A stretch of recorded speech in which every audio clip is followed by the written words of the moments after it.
नमस्कार, आप देख रहे हैं आरवाइज न्यूज। मैं सोनू सिंह सुल्तानपुर से। हमारे नेता कुछ बोलते हैं तो उनके ऊपर लाठीचार्ज करवाया जाता है, उनको जेलों में भिजवाया जाता है और उनको देशद्रोही बना दिया जाता है। इस सरकार के खिलाफ बोलने वाला देशद्रोही हो जाता है।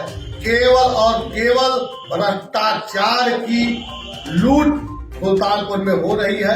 आप सुल्तानपुर के किसी भी विधानसभा में जाएं, किसी भी मोहल्ले में जाएं, किसी भी गांव में जाएंगे, आपको एक सड़कें नहीं मिलेंगी, एक नाली नहीं मिलेगी। और हम इससे ज्यादा आपको क्या बताएं, शिक्षा का स्तर ये है कि खाली स्वेटर बांटे गए, और वो भी स्वेटर कैसे बांटे गए वो तो विद्यालय वाले बताएंगे। एक बच्चों को स्वेटर नहीं मिला, स्वेटर कागजों पे बांट दिए गए। शिक्षा का आलम यह है कि आप खुद ही देख रहे हैं, कोरोना काल में सारी चीजें बंद हो गई है। बता रहे हैं आप ऑनलाइन पढ़ाई कराइए, ऑनलाइन पढ़ाई। एक बच्चा, एक पिता जो अपने बच्चे को स्वेटर नहीं खरीद सकता, वो एक 15,000 का मोबाइल कैसे खरीद देगा? ऑनलाइन पढ़ाई कैसे चलेगा एक बच्चा? बिजली है ही नहीं है, 24 घंटे बिजली का वादा करते हैं। आप हमारे कार्यालय में बैठे हैं, लाइट नहीं है, ऐसे में ऑनलाइन पढ़ाई कहाँ से होगी?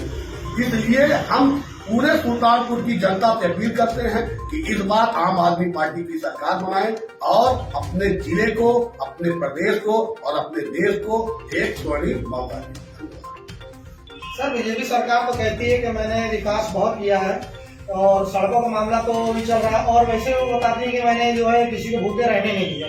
जैसे कि आप देखेंगे राशन की दुकानों पे, कंट्रोलों पे आपको चना, तेल, गेहूं, चावल, दाल वगैरह उपलब्ध है। तो इसके बारे में आप क्या कहते हैं? इसके बारे में तो सबसे पहले जानने वाला विषय ये है कि सन 2014 में हमारे पूरे भारत में लगभग 40 करोड़ लोग हैं जो सरकारी डाटा, और 2022 आज जनवरी का 2022 है, और आज के समय में 80 करोड़ गरीब लोग, यानी गरीबों की संख्या बढ़ी।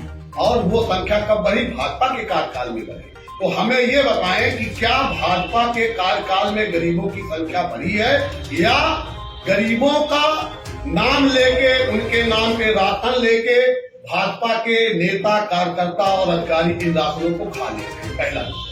दूसरा विषय ये होता है कि जो ये बांट रहे हैं राशन, दाल, चावल, गेहूं और ये नमक, तो आप इनकी क्वालिटी और क्वांटिटी जब आप जांचेंगे तो नमक की जगह आपको रेत मिलेगी। और जो खाना वो बांट रहे हैं, कच्चा राशन, सूखा राशन, वो तो गाय, भैंस, जानवरों के खाने के योग्य नहीं है। हाँ, ये जरूर है कि खराब सामान को, खराब प्रोडक्टों को एक अच्छी सी पॉलिथीन में, एक अच्छी सी पैकिंग में, जिसमें एक तरफ माननीय प्रधानमंत्री की तस्वीर और दूसरी तरफ माननीय मुख्यमंत्री जी की तस्वीर को लगा के देश की जनता को, प्रदेश की जनता को बलगलाया जाता है। तो सबसे पहले तो हमें ये जवाब दें कि 80 करोड़ गरीब हुए कहाँ से? ये तो कह रहे हैं कि गरीबी समाप्त हो रही है, गरीब समाप्त हो रहे हैं। तो पहले तो आप इसका जवाब दीजिए कि क्या गरीब हुए हैं? और नहीं हुए हैं तो 40 करोड़ का राशन 80 करोड़ में क्यों बांटा जा रहा है? ये तो बहुत बड़ा मुद्दा है ना कि भाई, या तो 40 करोड़ आप मानिए कि हमारी फेलियर थी, हमने 40 करोड़ से 80 करोड़ गरीब बना दिए, या तो आप ये मानिए कि गरीबों की संख्या 40 करोड़ से 30 करोड़ हुई है, और ये जो 50 करोड़ का अंतर आ रहा है राशन में, ये सरकारी तंत्र में बैठे नेता, अधिकारी, भ्रष्ट अधिकारी तक खा ले रहे हैं। ये तो जवाब आप केंद्र सरकार से और प्रदेश सरकार से मांगेंगे तो ज्यादा। केंद्र सरकार तो कहती है कि सर हम बहुत कुछ तरक्की कर रहे हैं। उत्तर प्रदेश में जगह जगह कॉरिडोर बन रहा है। यहाँ पे कि आप देखिए कि पूर्वांचल एक्सप्रेस उन्होंने बनाया है, और भी कई निर्माण हुए होंगे।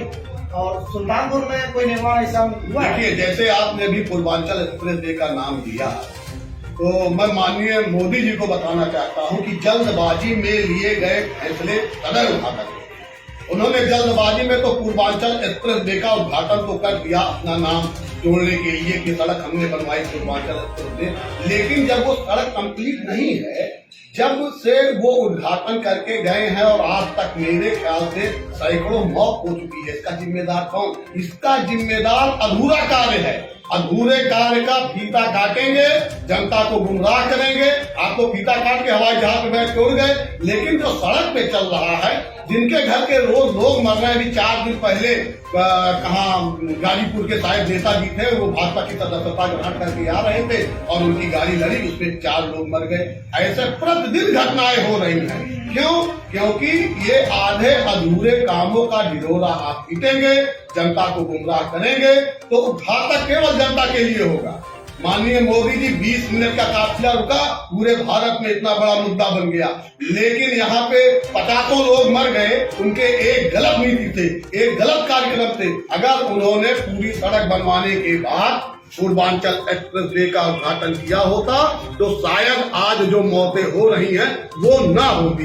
इन मौतों का जिम्मेदार कौन? इसका जवाब आप केंद्र सरकार और प्रदेश सरकार से मांगे कि जितने लोग मर गए हैं इनके अधूरे प्रोजेक्ट को ये आके फीता काट के चले गए अधूरे प्रोजेक्ट का कि हमने पूरी सड़कें बना ली, और उसका जिम्मेदार कौन है? इसका तो जिम्मेदार सीधे सीधे योगी और मोदी जी हैं। इसका जवाब उनको देना पड़ेगा, इन मौतों का जवाब, कि अधूरे कार्यक्रम को जल्दबाजी में करने से केवल और केवल जनता का नुकसान होता है। तो जनता को भी समझना पड़ेगा, जुमलेबाजी से काम चलने वाला नहीं है।